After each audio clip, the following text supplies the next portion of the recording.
Until the final bell rang. The teacher would open the door and everyone would dash out to go home. Everyone would get excited because it was the end of the day. Everyone except me.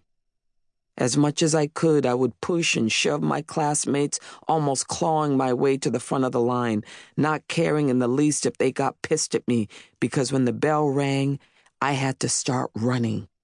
I had to escape. A boy in my class who was Cape Verdean from the Cape Verde Isles off the coast of West Africa was black and Portuguese, and as black as I was, but he didn't want to be associated with African Americans, a mindset I later learned was very common among Cape Verdeans in Central Falls. More often than not, they self-identified as Portuguese. They would kill you if you called them black. So my Portuguese classmate and 8 or 9 white boys in my class made it their daily end-of-school ritual to chase me like dogs hunting prey. When that end-of-school bell rang, it was off to the races, running literally to save my life. For the gang of boys, it was sadistic fun time.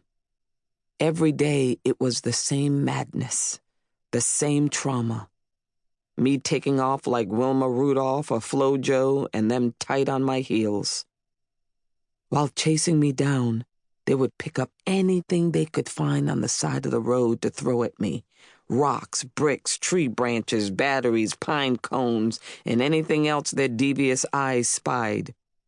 But running me down and throwing projectiles at me wasn't enough for them. Their vitriolic screams were aimed at the target of their hate. They threw, "You ugly black nigger, you're so fucking ugly, fuck you." Thank God I was fast. I had to run my ass off down Eben Brown Lane, the route I would take because it was a shortcut to get home, an idyllic road that looked like a scene from the Brady Bunch. At times, the boys would hide behind houses on that street and I would have to duck and dodge and crisscross. I was being hunted. By the time I got home, I was a snot-dripping, crying mess. Every day.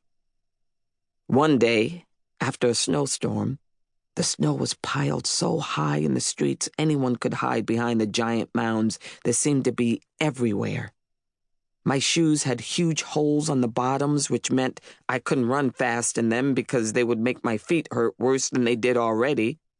Because of this, during my daily runs for my life, I would usually take my shoes off, hold them in my hands, and run in bare feet. But with mountains of snow everywhere, I couldn't this time. As a result, they caught me. And when they did, they held my arms back and took me to their leader, the Cape Verdean boy. I don't mention names because, well, their race is way more important in telling this story. "She's ugly, black fucking nigger," he said. My heart was beating so fast I kept silently praying for someone to come and save me. And the other voices sounded around me. "What should we do with her? Yeah, you're fucking ugly. You're ugly. You're ugly." "I don't know why you're saying that to me," I pleaded to the ringleader, the Portuguese boy. "You're black too." And when I said that, everyone froze and fell deathly silent. For a split second, we were all in a movie, as all the now silent white boys looked at the Portuguese boy, eager to respond to anything he said.